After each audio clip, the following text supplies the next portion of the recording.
최근에 미국 아마존 뉴욕 타임즈에서 판매 실적 1위를 기록한 그 베스트셀러가 된 책이 레자 아슬란이라고 하는 이란 사람이 쓴 젤롯이라는 책입니다.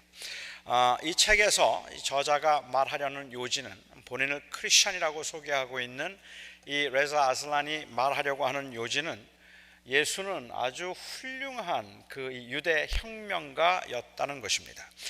예수님이 당시에 유대에 있었던 그 젤롯이라는 이 어떤 정치적 혁명 당원은 아니었지만 진정한 의미에서 그 유다의 회복을 갈망하던 정치적 혁명가였는데, 아주 탁월한 혁명가였는데 후기 사람들이 그를 지나치게 신격화시키고 하나님의 아들이라고 부르거나 아니면 그가 마치 무슨 대단한 기적을 행한 것처럼 그렇게 잘못 소개를 해서 우스꽝스러운 존재로 만들어 버렸다는 것이 그가 그 책에서 말하려고 하는 주제입니다.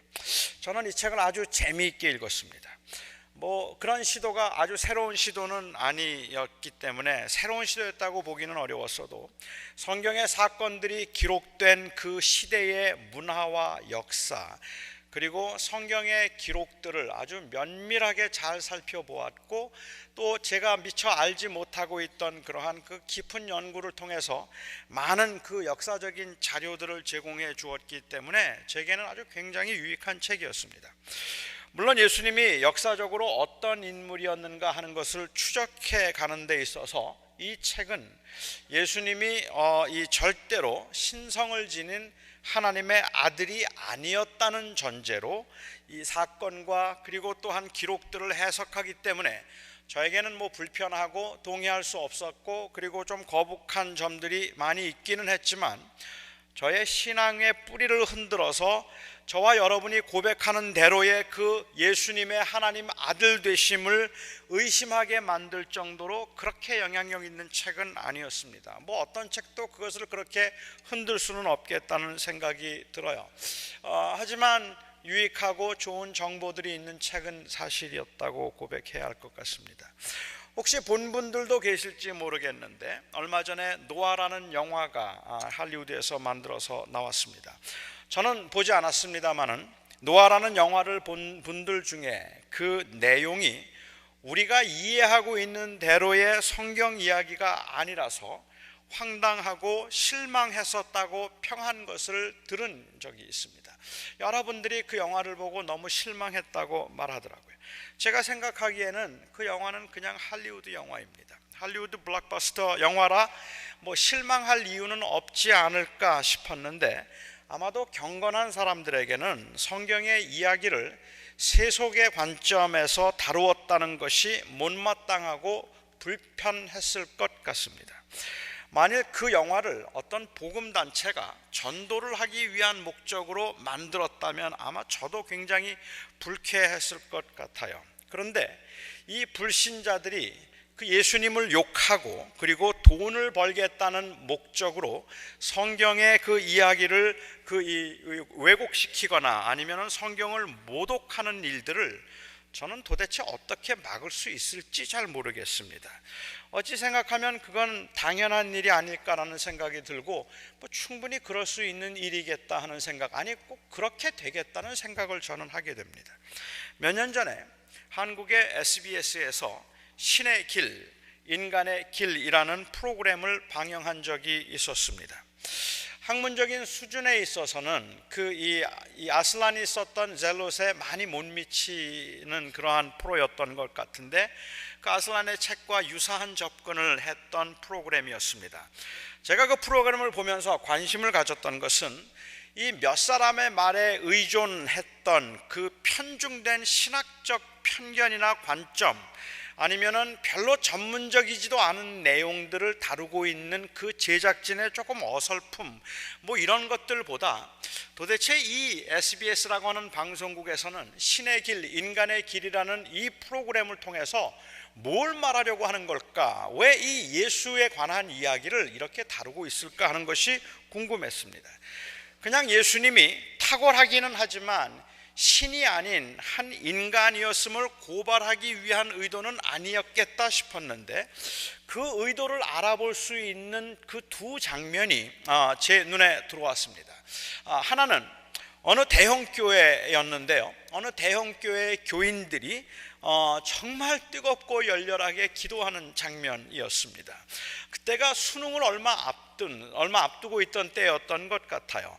이 교회에 다니는 부모들이 예배당을 가득 메우고 기도를 하는데 말입니다, 시험 보는 그 아이의 이름과 그리고 그 아이를 위해서 기도하는 부모의 이름이 적힌 명패를 목에 걸고 기도를 하더라고요.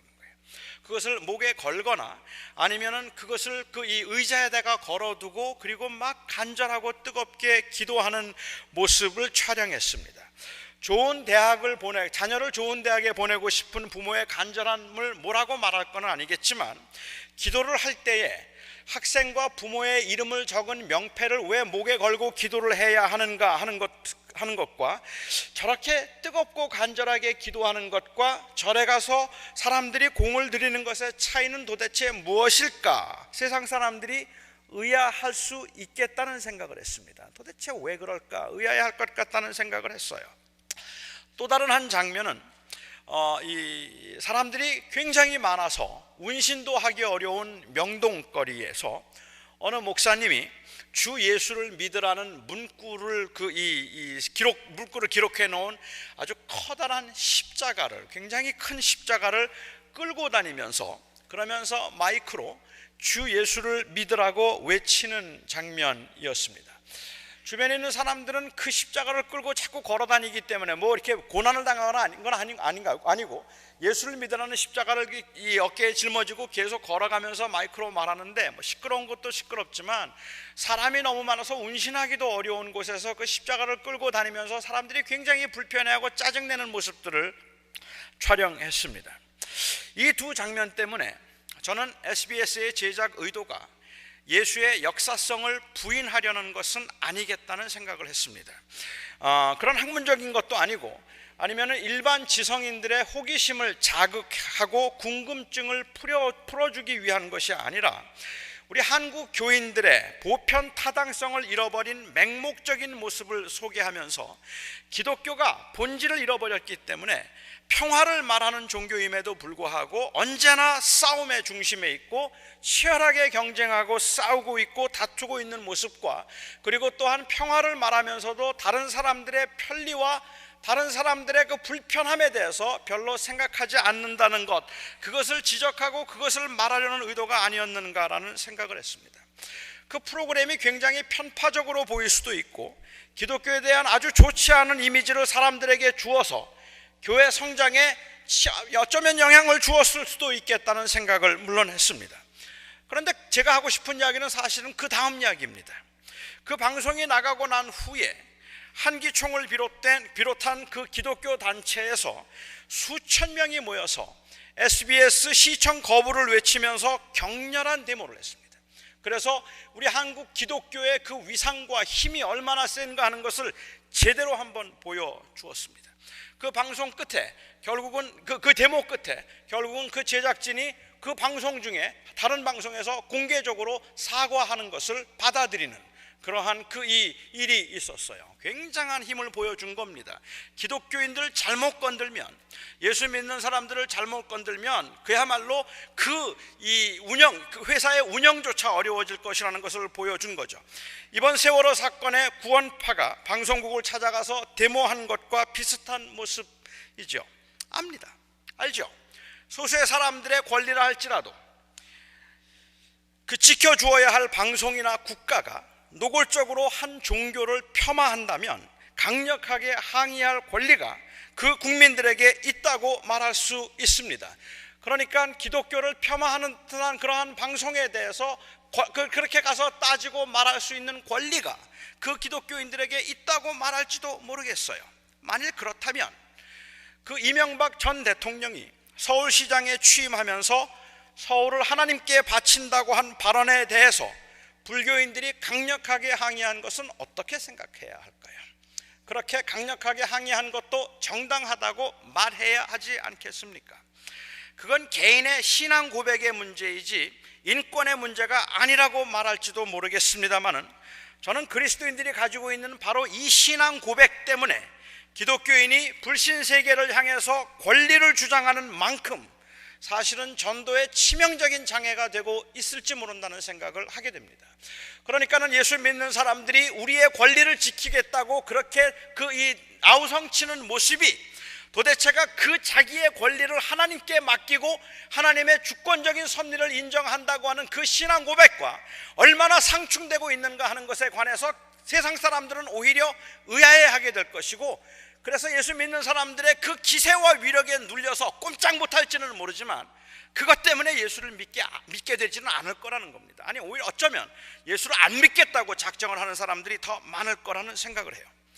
저의 개인적인 생각입니다만은, 저는 기독교를 비난하는 책이나 영화가 나올 때 우리가 믿고 있는 믿는 것에 대한 오해를 풀어줄 수 있는 길을 찾는 것은 중요하다고 생각하고, 그런 대화의 장을 만들어 보는 것은 가능하다고 생각을 하지만, 그래서 불매 운동을 한다든지 방송국을 찾아가서 기물을 파손한다든지 해서 세상이 교회를 무서워하게 만드는 것은 절대로 현명한 일도 우리의 고백에 합당한 일도 아니라고 저는 생각합니다.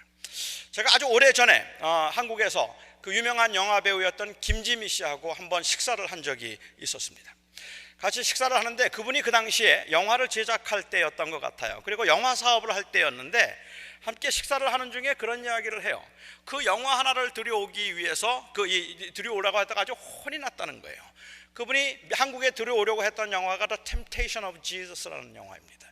그 예수님의 그 유혹이라고 하는, 시험이라고 하는 그 영화인데, 그 영화는 내용으로 보아서는 사실은 그 영화의 내용은 우리 기독교인들이 동의하기가 어려운 영화입니다. 그런데 김지미 씨가 그 영화를 수입해서 방영하려고 했는데 기독교인들이 그 사무실을 찾아와서 불매운동뿐만 아니라 얼마나 난폭하고 얼마나 힘들게 만드는지 정말로 고생을 했다고, 그러면서 그분이 저에게, 목사인 줄 알고 있었는데요, 저에게 했던 말은 정말 예수쟁이들 아주 지겹습니다. 그래요.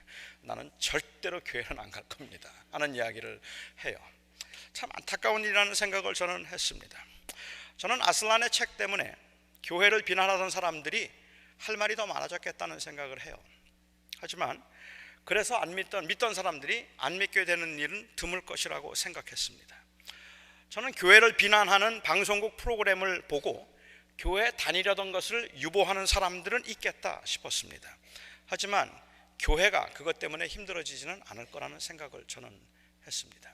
오히려 그 아슬란의 책이 나와서 많은 사람들에게 파퓰러한 책이 되고 많은 사람들이 그 책을 읽고 공감을 할 수 있게 된다면 교회로서는 더욱 긴장하고 우리가 무엇을 믿는가 하는 것을 더욱 확인하고 다짐할 수 있는 기회가 되어서 오히려 그것이 교회에 유익하리라고 저는 생각을 합니다.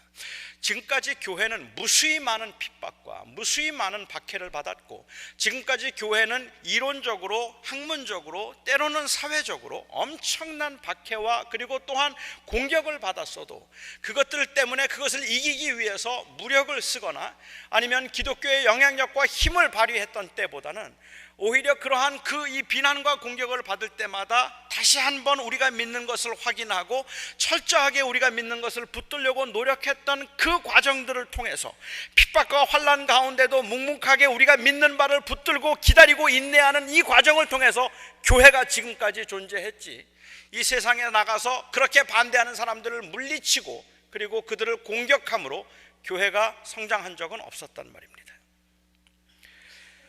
교회를 힘들게 만드는 것은 하나님의 계심을 인정하지 않는 세상에 있는 틀린 가르침이 아닙니다.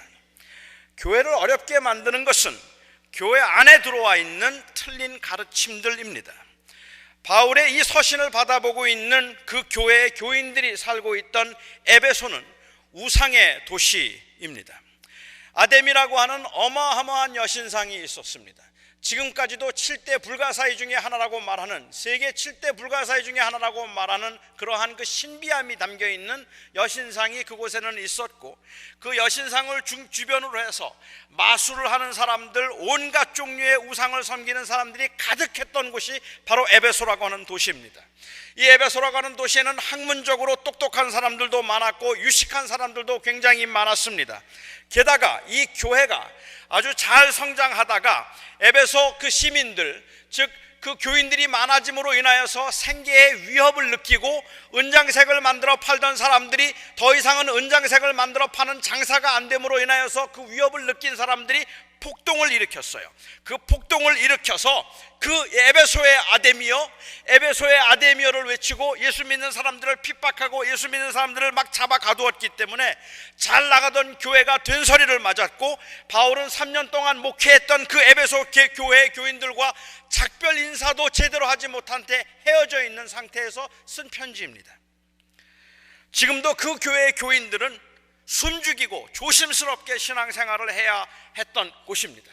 함부로 예수를 믿는다는 말도 내놓을 수 없는 곳이었고, 그 세상에서 사람들이 아우성을 치면서 아데미의 여신을 외치고 있고 온갖 종류의 우상을 섬기는 사람들이 가득해도 그 앞에 서서 우리 예수 믿는 사람들을 핍박하지 말라고 피켓 들고 소리 한번 지를 수 없는 상황에 있던 사람들이 바로 이 에베소 교회의 교인들이었다는 말입니다.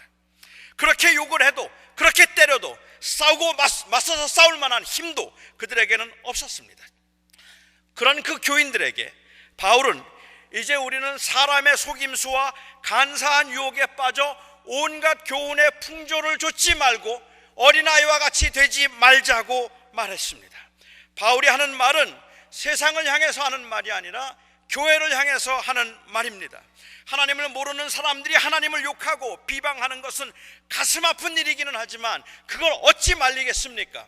하나님이 없다고 말하는 사람들이 쾌락과 향락을 찾아 살아가는 모습이 불쌍해 보이기는 하지만, 그래서 그걸 어떻게 막을 수 있겠느냐는 말입니다.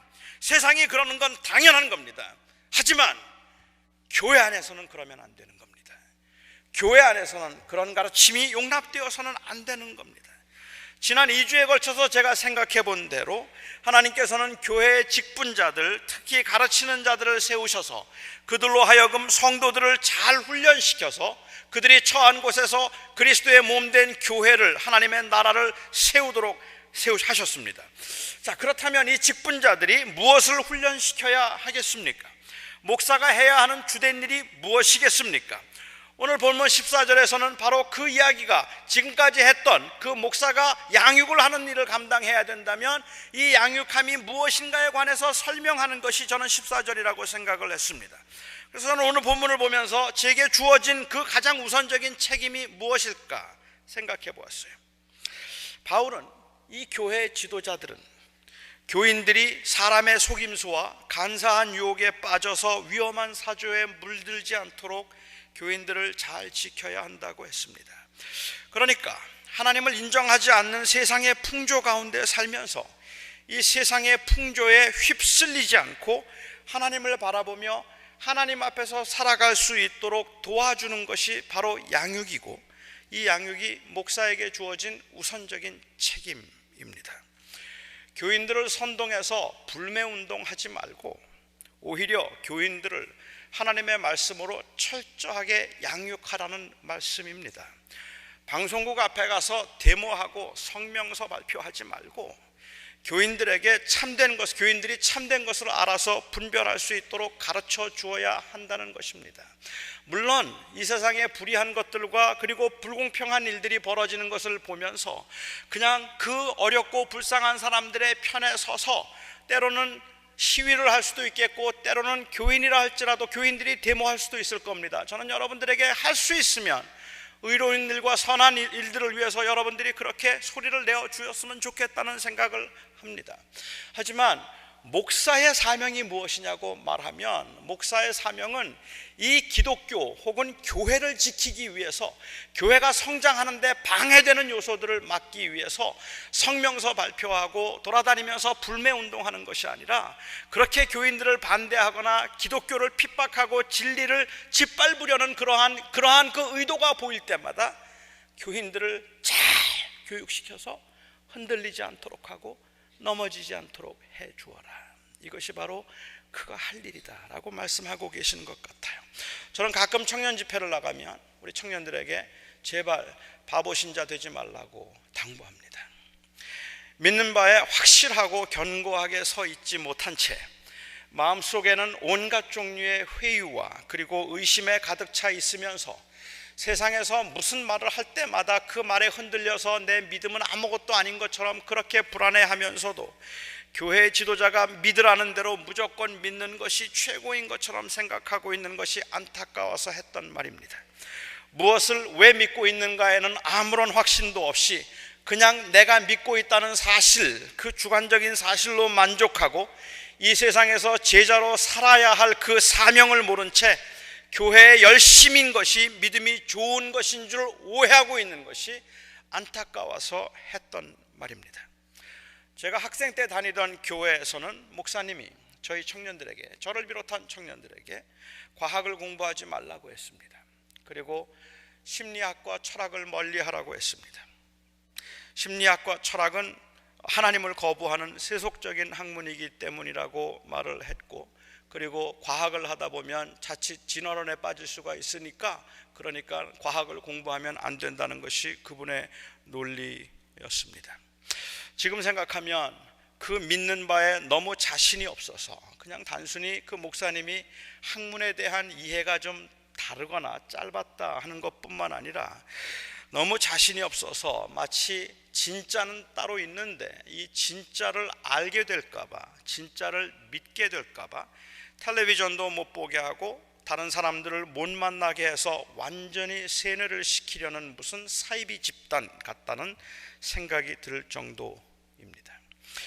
바울은 저보다는 조금 완곡한 표현을 써서 교인들도 그리고 목회자들도 어린아이가 되지 말아야 한다고 했습니다.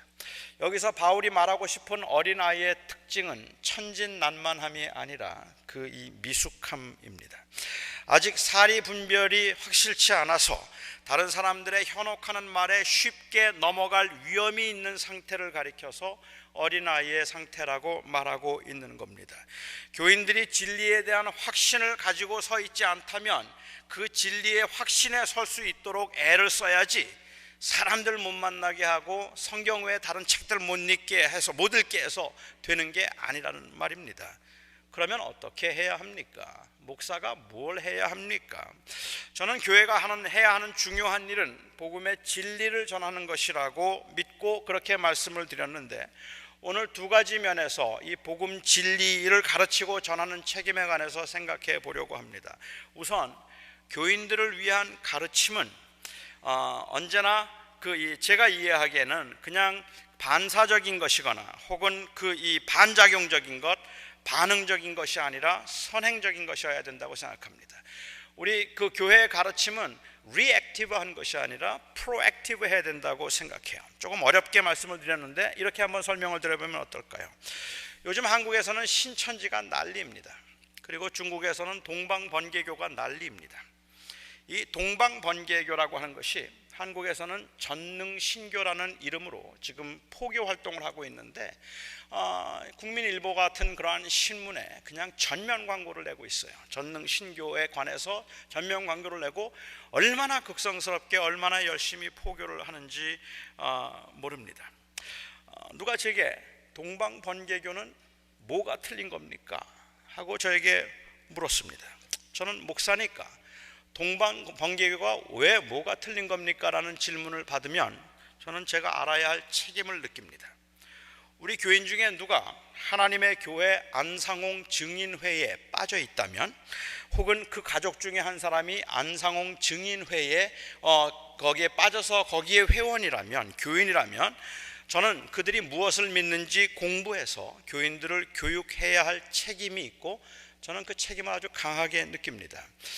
실제로 사실 한국에서도 그렇고 중국에서도 그렇고 신천지 못지않게 더 많은 교세를 가지고 교인들을 지금 위협하고 있는 사람, 그렇게 적극적으로 포교를 하고 있지는 않지만 그럼에도 불구하고 상당히 넓은 지지층을 가지고 있는 이 소위 이단이 안상홍 파입니다. 안상홍 증인회인데 여러분들은 이 안상홍 증인회가 말하고 있는 그 이 참 어머니에 관한 이야기라든지 그 장여사 이야기라든지 모르실 거예요. 그렇죠?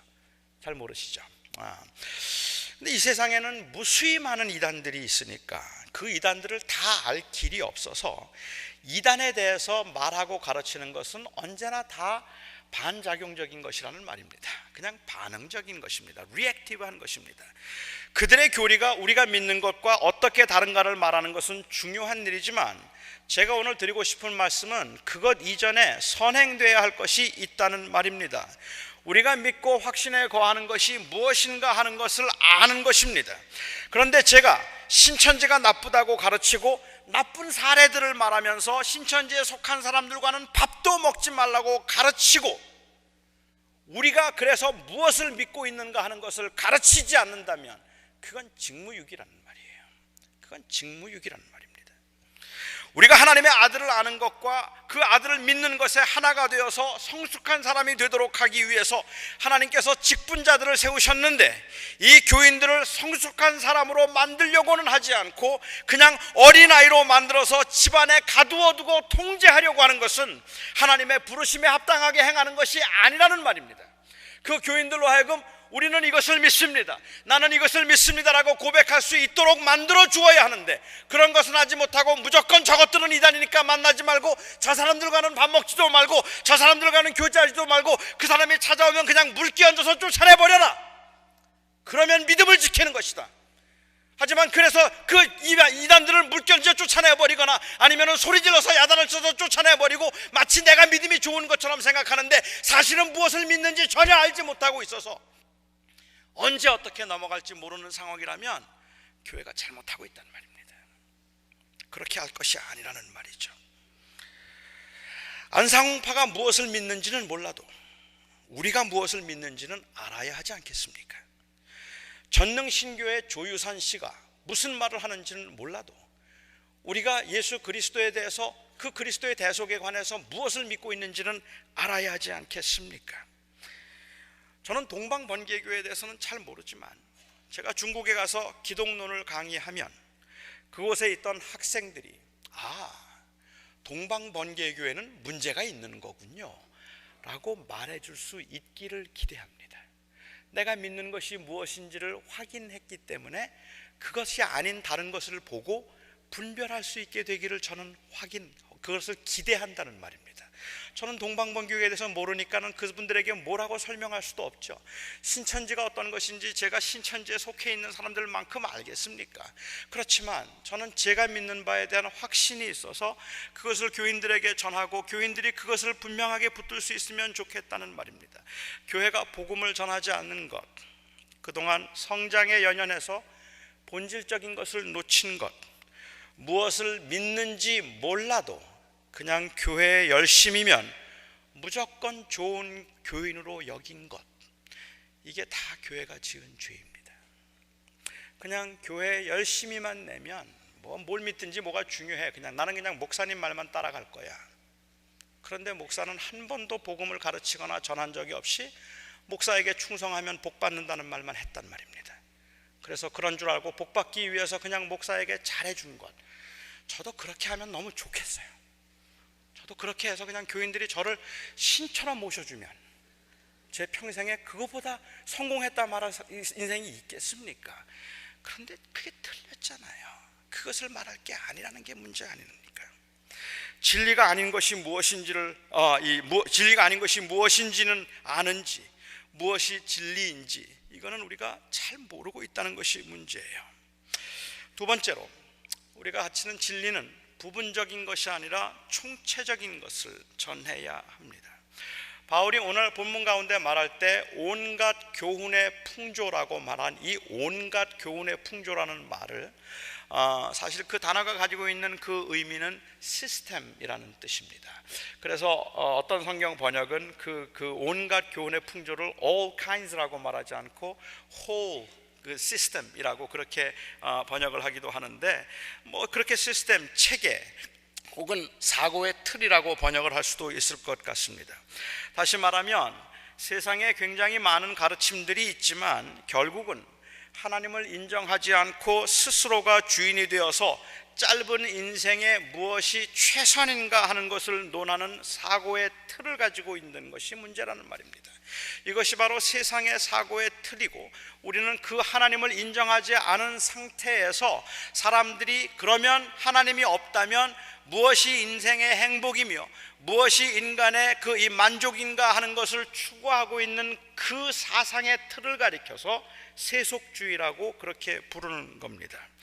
그런데 교회는 이 세상과는 다른 사고의 틀을 가지고 있다는 거죠.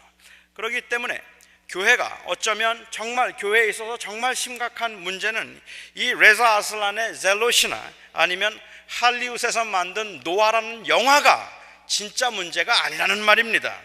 교회를 욕하고 있는 세상이나 사단교조차도 합리화시킬 수 있는 세상의 다원주의가 문제가 아닙니다. 세상은 늘 그래왔고, 그런 것이 세상적인 것이라는 것은 웬만한 사람들은 다 알 수 있는 것이기 때문에 그래요. 정말 심각한 문제는 이 교회 안에 들어와 있는 세속주의이고 물질 만능주의이고 다원주의라는 말입니다. 복음의 진리란 결론적으로 말하자면 주인이 바뀌었다는 말입니다. 이전까지는 내가 주인이었지만 이제부터는 내 인생의 주인이 내가 아니라 바로 하나님이, 예수 그리스도가 나의 주인이 되셔서 이제는 내가 그를 기쁘게 함으로 내 인생의 가장 온전한 행복과 그리고 자유를 맛볼 수 있고 그것을 경험하는 것입니다. 그래서 내가 이제는 더 이상은 내가 주인이 되어서 나 스스로 행복을 추구하려고 하지 아니하고 그 결과가 패망인 것을 알기 때문에 내 인생을 하나님께 드려서 하나님이 나의 주인이 되게 하시고 그 예수 그리스도가 나를 다스리도록 하겠습니다. 이것이 바로 신앙의 고백이고 이것이 바로 복음의 본질이란 말입니다.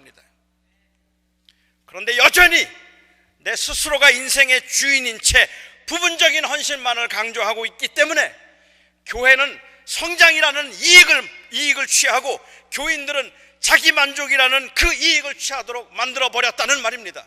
교회는 성장이라는 이익을 취하고 교인들은 자기 만족이라는 그러한 이익을 취하도록 하고 있는 기복주의가 문제이고, 또한 그뿐만 아니라 이 체험적 현상의 강조가 바로 문제라는 말입니다. 그로 인하여서 파생된 모든 열심이 문제라는 말입니다. 교회 열심히 봉사합니다. 교회 열심히 헌신합니다. 교회 열심히 나옵니다. 그 이유가 무엇이냐고 말하면 복받아서 잘 살기 위해서라고 말해요. 예수 그리스도를 높이고 그를 존귀케 하기 위한 삶이 아니라, 그래서 내 인생의 목적이 달라졌다고 말하고 있는 것이 아니라 내가 잘 살고 내가 복받고 내가 인정받고 내가 세상에서 대접받지 못하는 내가 이 교회에서는 한번 대접 한번 받아보겠다고 그렇게 열심을 내고 있는데 그걸 잘했다고 박수를 치고 있는 이것이 바로 문제라는 말입니다. 거치 잘못된 세속주의와 그리고 이 물질 만능주의에 빠져서 교회가 성장이라는 이름으로 교인들에게 진리가 무엇인가 하는 것을 가르쳐주지 않은 채 오히려 진리를 알고자 하는 사람들은 교회가 성장하는데 거침이 되는 사람들이죠. 불편한 사람들이죠. 제발 따지지도 말고 묻지도 말고 그냥 시키는 대로만 하는 사람들. 나는 잘 몰라요 목사님, 난 아무것도 몰라요. 근데 목사님이 시키면 다 할게요. 최고의 신자입니다. 그것을 마치 교회의 성장이고 충성된 일꾼인 것처럼 말하고 있는 바로 이 세속주의가 교회를 썩게 만들고 있고 교회를 어렵게 만들고 있는 것이지, 세상에서 말하는 아슬란의 책이 교회를 어렵게 만드는 게 아니란 말이에요. 노아가 만든 영화, 그것 때문에 교회가 힘들어지지 않는단 말입니다.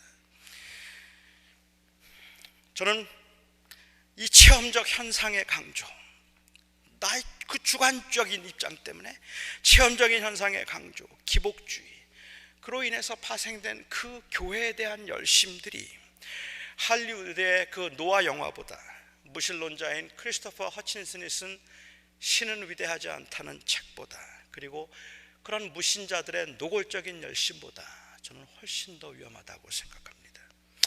이 세상은 정말로 위험합니다. 요즘 세상을 보면 두렵기도 하고 답답하기도 합니다. 저는 여러분들이 이 세상에서 좋은 영향력을 행사해서 세상이 좀 변했으면 좋겠습니다. 하지만 그렇게 하기 위해서 제일 먼저 변해야 할 곳은 바로 교회입니다. 믿는 사람들이 믿음을 지키다가, 믿음으로 살다가 믿음을 지키며 사는 이 삶에 낙심하게 되는 이유는 세상의 세속화가 아니라 교회의 세속화임을 잊지 마시기 바랍니다. 사람들이 믿음 생활을 하다가 나 이제 안 할 거야 라고 그만두는 건 세상에서 믿음을 지키는 게 너무 힘들어서 그런 경우는 드물어요. 그것보다 더 힘든 건 교회가 교회답지 않을 때, 그때 실망하고 주님을 떠나는 사람들이 많다는 겁니다. 여러분도 잘 아는 이야기지만 요즘은 교회가 세상을 걱정하는 것이 아니라 야, 세상 이거 큰일 났네, 이거 어떻게 하면 좋지? 교회가 세상을 걱정하는 것이 아니라 세상이 교회를 걱정해 준답니다. 그래서 세상 사람들이 앉으면 교회 걱정한대요. 요즘 교회 큰일 났다, 요즘 교회가 너무 세속화되어서 큰일 났다, 이거 교회 어떻게 하면 좋을까? 참 교회가 왜 저렇게 됐어? 세상 사람들이 이 걱정을 한답니다. 얼마 전에 최근에 이 재미있는 설문 결과가 나왔습니다. 교회 다니지 않는 사람들, 미국 사람들이죠. 교회 다니지 않는 미국 사람들에게 만일 당신이 교회에 간다면 무슨 이야기를 들을 것이라고 기대하십니까? 물었습니다. 당신은 교회를 다니지 않는 사람이지만 만일 교회를 간다면 교회에서 무슨 이야기를 듣겠다라고 기대하십니까? 물었습니다. 여러분, 제일 많은 대답이 뭔지 아십니까? 예수입니다. 교회 가면 예수 듣겠지 뭐. 두 번째로 많은 대답은 뭔지 아십니까? 십자가입니다. 미국 사람들은, 교회를 다니지 않는 미국 사람들이 교회는 예수 이야기하고 십자가 이야기하는데 아니야? 그렇게 생각해요. 그리고 현대 교회에서 가장 많이 하지 않는 말이 예수 이야기고 십자가 이야기입니다. 그러니까 이제는 교회에 들어와서 십자가 얘기를 못 들어요. 십자가 얘기는 언제 들었는지 못 들어요.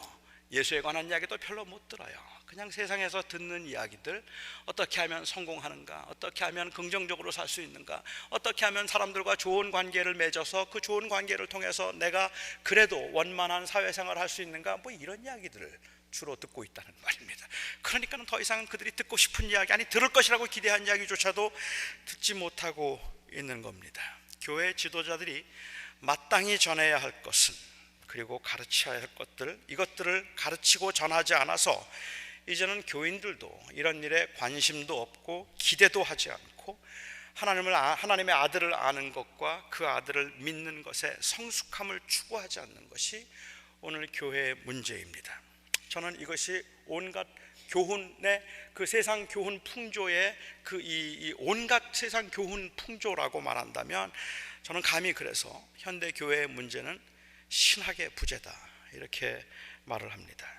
성장에 주력하느라 너무 반응적이고 너무 현상적이고 너무 부분적이라서 진리의 틀을 교인들에게 만들어주지 못한 것이 문제라는 말입니다. 저는 SBS에서 무슨 프로그램을 만들든지 별로 상관하지 않겠습니다. 애석하다는 생각은 하겠지만 사실은 당연하겠다고 생각하겠습니다. 저는 할리우드에서 노화로 영화를 만들고 예수님으로 영화를 만들어서 성경을 마구 난도질한다고 해도 가슴이 너무 아프기는 하지만 어쩌면 당연한 일로 받아들일 수 있을 것 같습니다. 하지만 저는 SBS에서 그런 프로그램을 한다면, 그리고 할리우드에서 그런 영화를 만든다면 저는 여러 교인들 앞에서 이 할리우드가 다 때려부셔야 된다고 말을 하거나, 아니면 그런 영화를 만들었던 그런 제작을 하는 SBS를 찾아가서, 혹은 그런 책을 출판해낸 그 출판사를 찾아가서 우리가 한번 흔들어 주자고 그렇게 말하지 않고, 저는 그런 책이 나와서 그 책이 정말로 영향력을 끼치고 있다면 저는 여러분들과 함께 우리가 믿는 진리가 무엇인가를 다시 한번 짚어보겠습니다. 그래서 우리가 믿는 것을 붙드는 것이 더 중요하고, 그래서 우리가 무엇을 믿고 살아가는지 그것을 확인하는 것이 우리에게는 훨씬 더 중요한 일이기 때문에 그렇습니다. 주님의 교회 교인들이 흔들리지 않고, 그리고 오히려 확신에 거할 수 있기를 저는 기대할 겁니다.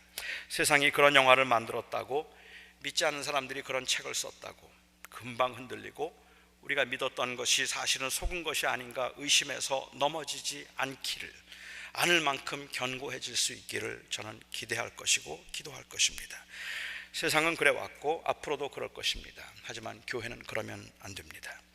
이제는 세상 풍조에 흔들리며 유행과 유혹을 따르는 어린아이와 같은 모습을 이제는 교회가 벗어야 할 때입니다. 우리는 진리이신 하나님의 아들 예수 그리스도를 아는 일과 믿는 일에 힘을 쓰므로 성숙한 사람이 되는 것이 중요하다고 생각합니다. 모쪼록 여러분들의 신앙 가운데서 내가 믿는 예수 그리스도, 내가 그를 믿는다는 것이 무엇인지, 내가 그를 아는 것이 얼마나 소중하고 귀한 것인가를 여러분들의 삶 가운데서 부단히 끊임없이 계속 체험하고, 그리고 그 주님을 더욱 알아가는데 여러분들이 힘을 써 주시기를 바랍니다. 그래서 우리 교회는 그리고 이 땅에 있는 그리스도의 몸된 교회들은 예수 그리스도를 주라고 고백하는 만큼 그 주님을 알고 믿는 일에 우리가 더 열심을 내어야 할 것입니다. 기도하죠. 자비로우신 아버지 하나님, 교회의 머리가 되신 주님, 세상은 정말로 어지럽습니다.